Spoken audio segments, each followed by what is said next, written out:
Olá pessoal, bem-vindos a mais um episódio do Papo Ped, um podcast produzido de pediatras para a família. Eu sou a doutora Patrícia Pacheco, mãe, pediatra e nefrologista pediátrica. Oi pessoal, tudo bem? Bem-vindos a mais um Papo Ped. Eu sou a doutora Renata Magalhães Machado, pediatra e também nefrologista pediátrica, mamãe do Enzo. E hoje nós estamos aqui recebendo a doutora Mariana Queiroga, endocrinologista pediátrica, fez residência pela Santa Casa de São Paulo. Seja bem-vinda, Mariana, ao nosso Papo Ped. Obrigada, meninas. Então, pessoal, gostaria de agradecer o convite, pra gente bater esse papo. Hoje a gente vai falar de um assunto que é muito importante, que tem sido cada vez mais frequente na nossa rotina pediátrica, no consultório da pediatria em geral e também como razão de procura, do acompanhamento na endocrinologia pediátrica, que é a obesidade infantil.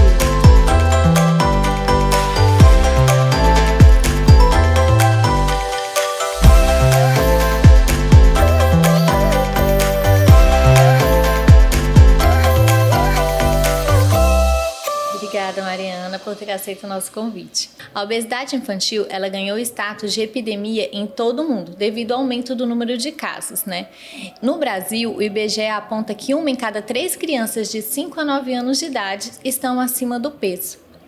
E é um tema que deve ser tratado com muita seriedade, porque a obesidade ela pode levar a várias doenças na vida adulta, como diabetes, pressão alta e, em consequência, até uma doença renal, por conta do diabetes e da hipertensão.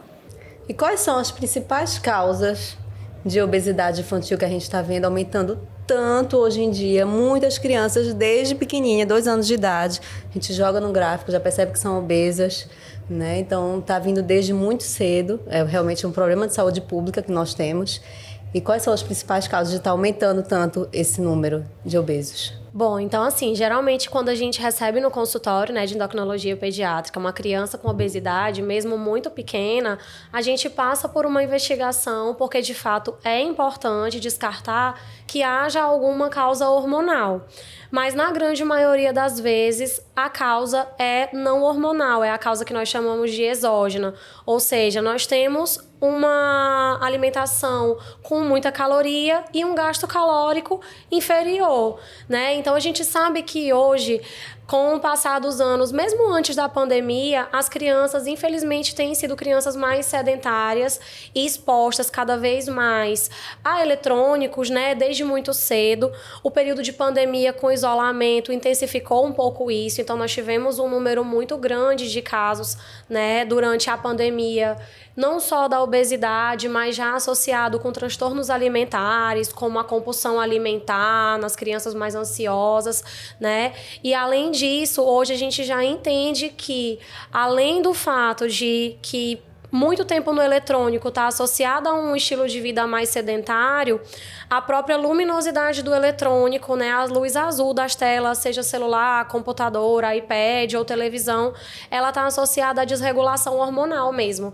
Então, hoje a gente já entende essa desregulação hormonal agindo de fato no controle de fome e saciedade lá no sistema nervoso. E, além disso, hábitos alimentares, Então, tudo gira muito nos hábitos de vida. As crianças estão cada vez mais expostas a alimentos ultraprocessados, industrializados, com uma quantidade muito grande de açúcar adicionado, de gorduras. Então, hoje, realmente, a gente precisa olhar para o estilo de vida da família quando pensa numa criança com obesidade, porque na maioria das vezes é um reflexo disso.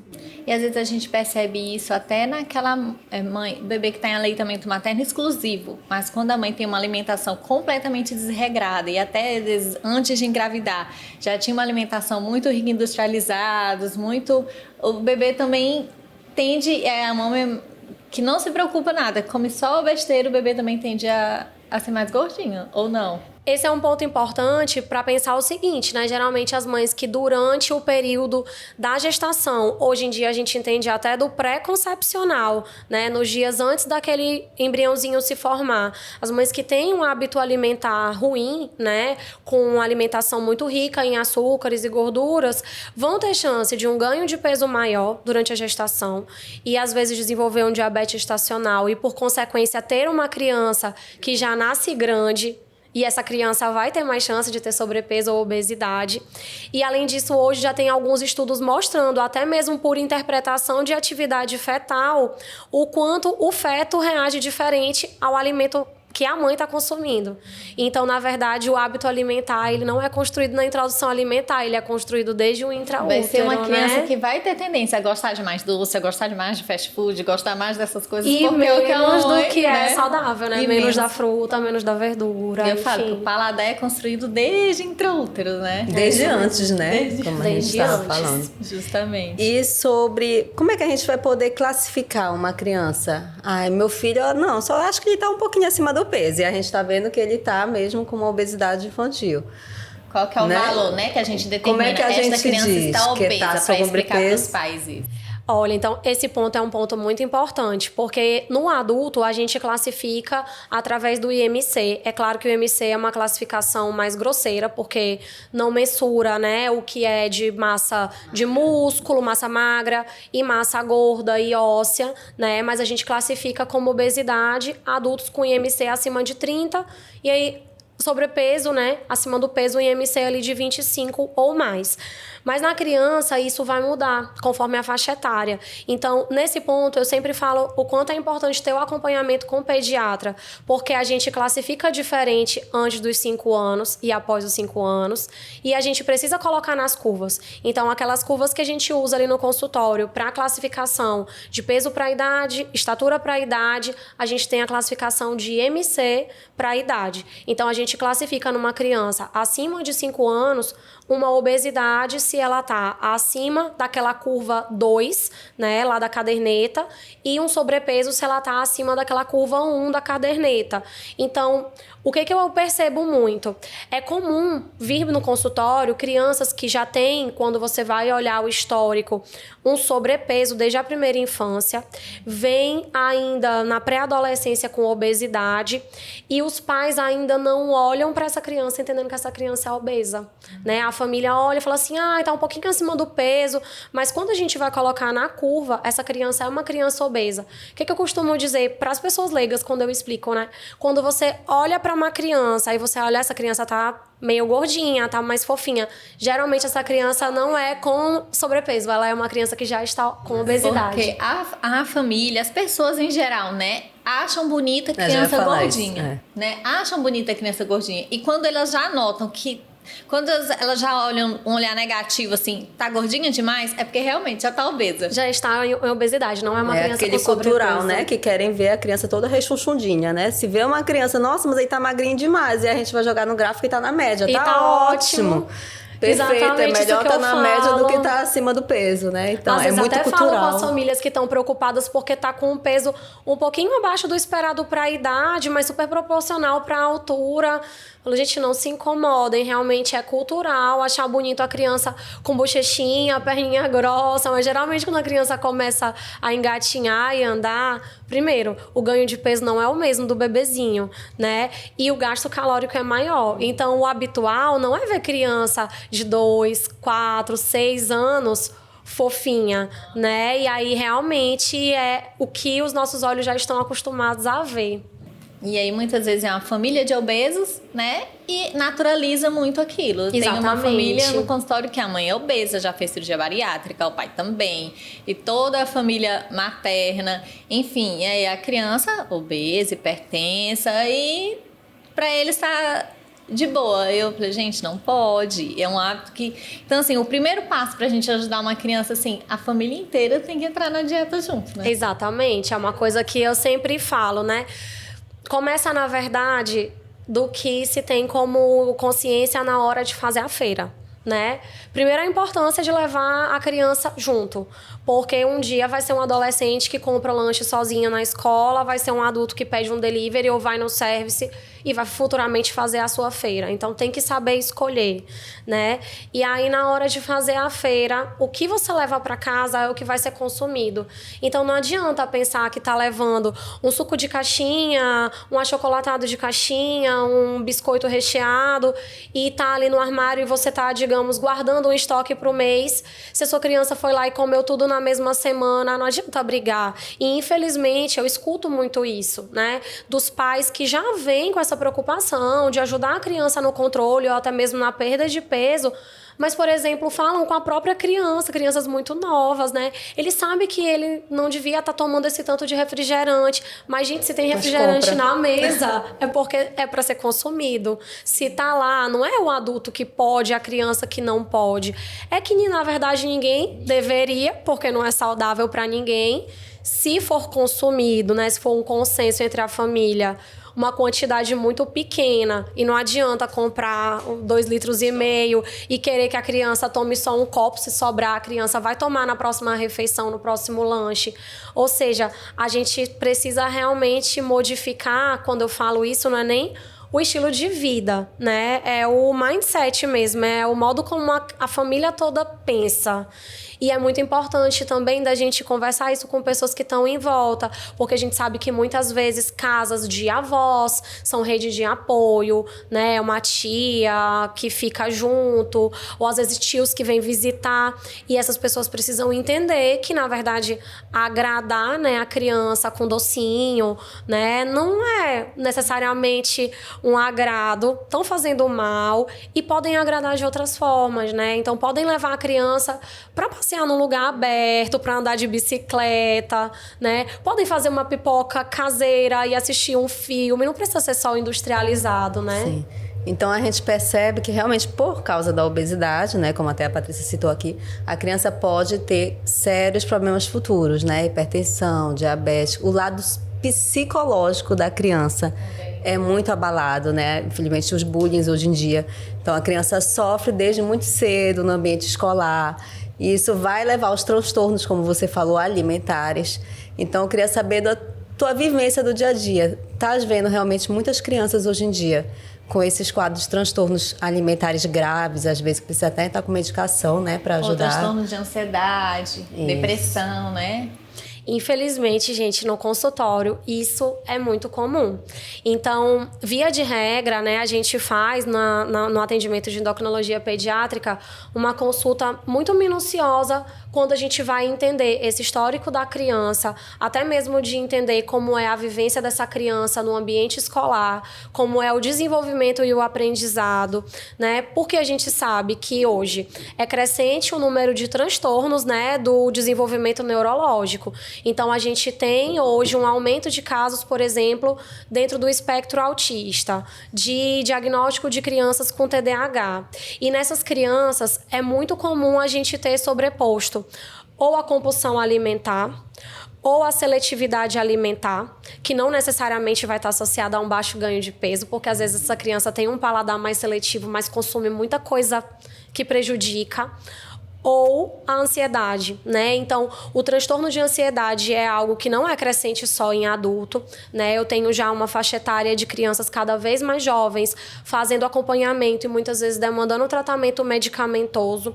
É até um pouco difícil porque às vezes a gente percebe a necessidade, já com acompanhamento psicológico, de iniciar um tratamento, um suporte medicamentoso, e as famílias têm resistência, né? Têm receio com relação às prescrições, mas às vezes isso é realmente necessário, vai fazer diferença.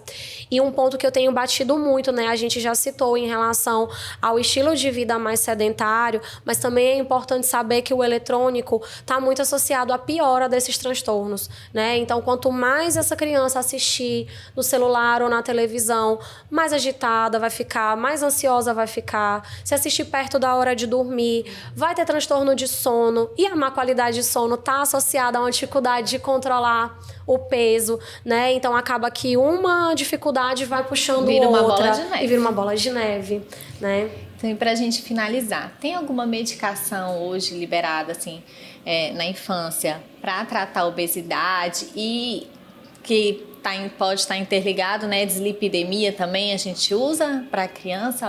É liberado, né? Pode usar alguma medicação? Então, temos várias estratégias medicamentosas, né? Geralmente, quando que a gente pensa no tratamento medicamentoso?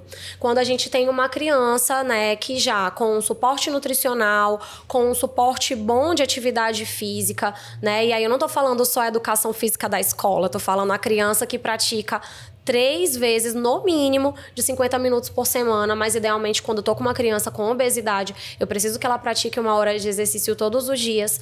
Tem crianças que mesmo com todo esse hábito já reestruturado, vão ter dificuldade de controle do peso.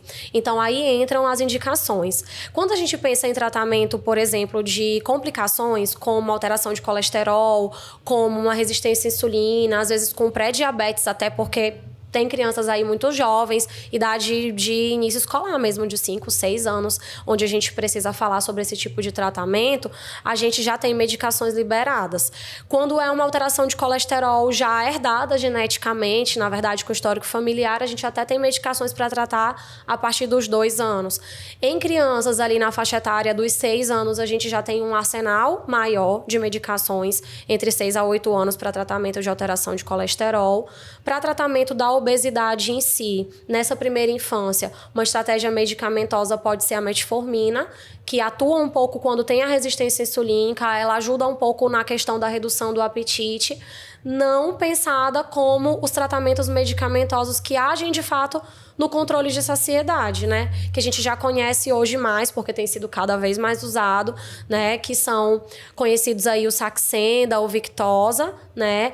E agora também muito popularizado o Ozempic. Então a gente hoje já tem liberação realmente por bula para uso, né, da medicação que é o Saxenda a partir dos 12 anos, mas é uma medicação que é injetável, de uso diário. Então, às vezes, o adolescente, por mais que tenha até o interesse pelo tratamento medicamentoso, tem a resistência por ser um injetável de uso diário. E agora, mais recentemente, no final do ano passado, a gente teve a liberação por bula do medicamento que é o mesmo princípio ativo do Ozempic, que é a semaglutida, que hoje é usado de forma, né, semanal. A gente sabe que isso acaba ajudando um pouco na adesão ao tratamento. Acaba acontecendo um pouco de confusão na cabeça das pessoas, porque alguns profissionais que acompanham adultos fazem a prescrição da semaglutida de uso diário. Mas, na verdade, ele é um tratamento de uso semanal. Porém, ele não estava liberado para uso na adolescência. E hoje a gente tem usado, né, já agora, a partir dos 12 anos, a gente vai ter essa liberação por bula. E a gente, infelizmente, vai ter crianças, por exemplo, um pouquinho mais jovens, em que a gente vai ter que discutir individualmente cada caso no uso off-label, que a gente fala, né? Não tá na bula ainda, mas às vezes a gente vai ter pré-adolescentes aí com 10 anos, com obesidade muito importante e complicações, e a gente vai lançar mão dessas estratégias. O que eu percebo hoje mais difícil, na verdade, é a adesão das famílias, né? As pessoas querem ajuda, realmente procuram interessadas na perda de peso, porque já vêm passando por outros profissionais, né, e não tiveram sucesso, mas na hora do tratamento medicamentoso, ver, né? Tem medo, as pessoas né? têm muito receio, né? Então, elas adiam começar o acompanhamento nutricional, porque aliam muito isso ao entendimento de que vão estar muito restritas, e na verdade não é isso, né? A gente sempre conversa sobre alimentação saudável, eu nem falo sobre dieta, nem uso essa palavra, né? Realmente reestruturar os hábitos, mas realmente na hora de aliar as estratégias, a gente precisa do apoio, às vezes, psicológico, quando a gente está falando desses transtornos, e as pessoas às vezes relutam em procurar. Então, é importante dizer que, para pensar no tratamento medicamentoso, eu sempre falo, é a cerejinha do bolo. Você tem que ter toda uma base, né, estruturada, porque a gente não pretende ficar tratando com medicamento a vida toda. E aí, se a gente para o medicamento e a base não está estruturada, né, a gente vai reganhar o peso que E as famílias, perdeu. elas têm um negócio, eu vou restringir isso dele, que dó, gente, é uma alimentação saudável, você não vai estar causando mal nenhum. Que pena é essa que tem de restringir um doce? Que pena é essa que tem de Exatamente. restringir um biscoito recheado? Não dá para entender. Então é isso. Então, só para fechar um pouquinho, então a obesidade a gente sabe que é uma doença crônica, né? Ou seja, a partir do momento que você é obeso, você pode perder aqueles quilos, mas você sempre tem que estar se cuidando, sempre tem que estar fazendo acompanhamento, né? Reeducação alimentar, como a gente falou, principal de tudo, né? Porque não adianta entrar com medicação, perder aqueles pesos no início, depois, se não tiver a base, como você falou, vai voltar tudo de novo, né? E, infelizmente, está aumentando muito entre as nossas crianças. E eu acredito que foi muito esclarecedor, tirou muitas dúvidas de muitas mães, muitos pais. Com certeza deve ter alguém que está passando por esse problema em casa, né? Então tem que pedir ajuda, tem que iniciar quanto mais cedo possível, quando estiver no sobrepeso, evitar chegar em obesidade, já iniciar um acompanhamento, né? Já iniciar com nutricionista, melhorar os hábitos alimentares, atividade física, para já evitar que chegue nesse ponto. Com certeza. Então, em relação a isso, a gente sempre fala, né? Ai, meu filho não adoece, é uma criança muito saudável, nunca precisou ir ao hospital. Acompanhe seu filho com o pediatra. Leve seu filho no pediatra pelo menos uma vez ao ano para acompanhar como está o crescimento e desenvolvimento, porque às vezes, quando é detectado um sobrepeso, coisas simples mesmo na estratégia ali diária já vão começar a ser orientadas e modificadas, evitando chegar à obesidade. A gente sabe hoje que o adolescente obeso, ele tem pelo menos 80% de chance de ser um adulto obeso. Então, se a gente consegue evitar isso, ou pelo menos melhorar isso, chegar na adolescência com sobrepeso e não com obesidade, a gente está falando de um impacto a longo prazo, né? Pensando em saúde, evitar essas complicações.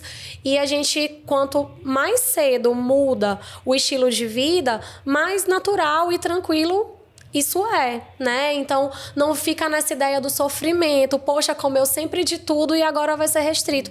Na verdade, a gente já modifica e já cresce ali um adolescente, um adulto, entendendo o que é saudável, o que deve ser evitado, o que deve ser uma exceção, né? Sem nada de radicalismo. Sem sofrimento. Sem sofrimento. Muito obrigada, Mariana, por ter aceito o nosso convite. E é isso, gente. Aqui fica o nosso apelo, né? O nosso chamado para que vocês cuidem da saúde dos filhos de vocês, da saúde de vocês, né? Pratiquem atividade física, comam saudável. Um apelo também às escolas, cuidado com os lanches nas escolas, né? Muitas vezes a família leva um lanche saudável e chega na escola, tem os outros colegas, tem a cantina da escola que não tem opções saudáveis ou só tem as opções não saudáveis. Então aqui é um apelo em geral, para a população em geral, cuidar dessas famílias, né? Cuidar das nossas crianças para que evitemos obesidade infantil. Até o próximo Papo Pede. Tchau. Tchau, tchau.